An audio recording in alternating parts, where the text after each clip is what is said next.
Hey guys, hey! Chicken tikka buna mango chutney and a naan bread. Chicken tikka buna mango chutney and a naan. Today, I'm going to be doing a little locked in Q&A, proper in detail.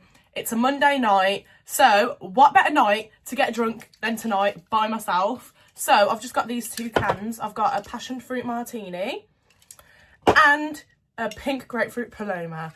Walking now, and these are literally 14% each. So, right, no, this one's 10%. This one's 14%. So I'm gonna get wired. Fucking hell. Sorry, I had a fucking wedgie. Okay, so I'm gonna crack this one open first. Passion fruit martini.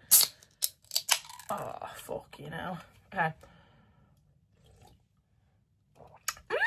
What was my favourite day while being in the house? Probably the day before my last day. So the day where we had the dog challenge, and then me and Bowers had our secret challenge, which was so fun to do, honestly. And it was so easy as well. Fucking hell. Like, tell people, get 3 people to say we're annoying. Like, people were saying that every day anyway, so it's literally light work. Maybe the night where we all got Domino's, because I think that was like the 3rd or the 4th night. I feel like that was the night where everyone actually, like, well, no, everyone did start getting close at the start, but like that was the night where everyone was actually like close at this point. So it was just a wholesome night, to be fair.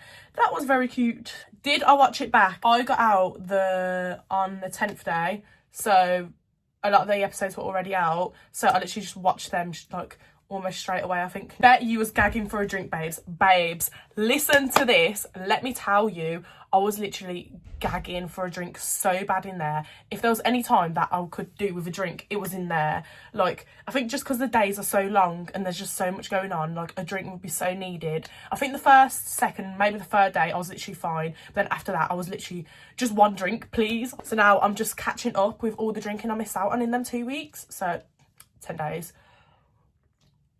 So yeah, fucking hell. Do you immediately get your phone back? So yeah, you literally get your phone back straight away. I thought when I went back on my phone, it would be like proper overwhelming and stuff, but it actually wasn't. Just got out, FaceTime my sister, and then started slowly going through stuff, but it wasn't that overwhelming. It was just fun to see what people have been saying, actually. Would I do anything like locked in again? I feel like I definitely would, like 1000%. I feel like even though it was a lot, and it was overwhelming at times, it was actually so much fun. So yeah, fucking bring it on. I was so shocked about you being 18. So many people said this. Oh my God. I literally seen a whole like TikTok about me being 18. I seen some like Reddit thing saying I'm faking being 18. Mate, I wish I was fucking faking being 18. I am 18, guys. I don't know what to say to you guys. I don't know if you want to see some fucking identification or what. I am 18. Is anyone genuinely rude or fake? This is not me lying, okay? If I thought someone was rude, then I would not like them anyway, so I would just fucking say their name, okay?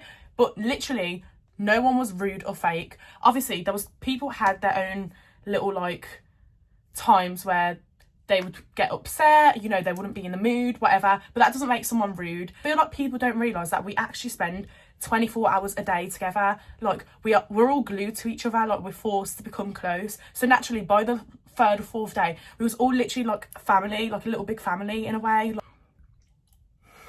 Did you fancy any of the housemates secretly? I wouldn't say fancy, but I would say a good few of them are good looking. I'm not gonna lie, like I've literally said that. I've said it out loud. I said it in the house. I've said it out the house. A few of them were good looking, but I wouldn't really say I fancy them. You're in that house for however many, I was in there for 10 days. It sort of wears off, if that makes sense. What would I have done for the talent show? One thing I am glad is that I did get out the day that I did get out, because I don't know what the fuck I would have done for the talent show, and I'm promising you now, I would have done so shit. I literally have no talents, so I'd probably just end up like doing like singing really shit, or fucking, I don't know, dancing or whatever. You and Benno, give us the inside info. Okay, so literally most of the questions are this, but I've just been ignoring it. It honestly is nothing to say to you guys. Like, if there was inside info, I'd fucking tell you, but there isn't. You know, we're just friends. There's no inside info. We are just friends. And obviously, I've said before, like, he's a good looking boy, but I say that about a lot of boys. Like, if your balloons didn't get popped, do you think you would have won? Oh, I think definitely. Okay, so honestly, me answering this isn't me trying to be like humble or anything. In there, I was adamant that I wouldn't have won. Like, I knew I'll be happy. I think going in there, I was just like, I feel like I'll probably be one of the first people to go out, but I'll be happy if I'm just not the first person to go out. I don't know. I feel like that's just everyone's goal going in there. You just don't want to be the first one. but I definitely was not like confident on winning anyway. So obviously when I come out and I've seen so much support and like just people saying nice things, I was so shocked. Like, I don't know why, because I feel like when I went in there I didn't really do much. Like, the first few days I was literally mute almost, because I was just so overwhelmed. And but obviously I weren't mute, but like I weren't really doing anything that was worth showing to the camera. And then I was just like, oh well, I probably won't be most liked by the public because I'm being fucking boring and just being a fucking tart. But yeah, so when I came out to like so much support, I was actually so shocked. And I was like, oh my God, like,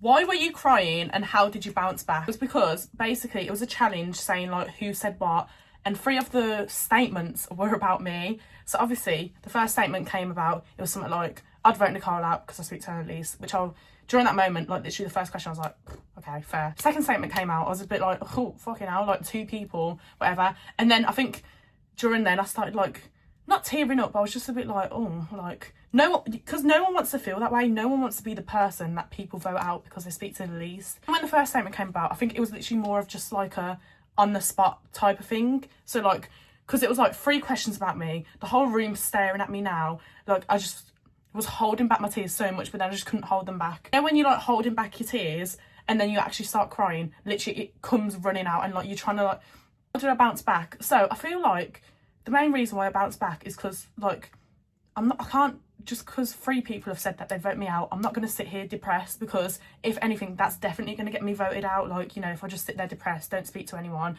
So you sort of have to have the mindset of like not proving them wrong, but in a way, like, you know what I mean, like as in like you saying that isn't going to affect how I'm going to be. I'm still going to be myself. But then also so much goes on in there that you have emotions, but you don't have time to fully process them. So say on the outside, if people said something similar to me, probably something worse, like on the outside, I wouldn't cry if 3 people said they don't speak to me that much.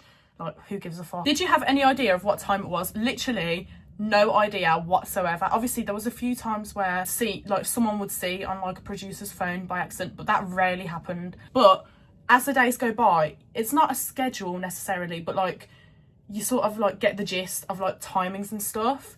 So like, and it's just sort of like the same stuff. So like you'd wake up straight away, mic's on, get ready. By the time you get ready and come down and have breakfast, lunch would come. So we knew we'd wake up at around 8, 9ish, because, you know, people who just watched previous seasons were just like, yeah, we'll probably wake up 8 or 9. So then we knew that lunch was probably like 11ish maybe. I might be wrong, to be fair, so fuck it. Right. Biggest lesson learned. I feel like being in there taught me so much about myself. Like, I don't ever analyse myself like I did in there. I wouldn't even say analyse, but like, yeah, it taught me so much about myself. And that I'm very much the type of person that bounces off of fucking hell. I'm very much the type of person that like bounces off of people's energy, which is why I probably stayed close to like a lot of like the girls that I was close to, or some of the boys that had the same humour as me. Okay, do I have a BBL? Fucking hell. First BBL accusation. We've made it, lads. We fucking made it.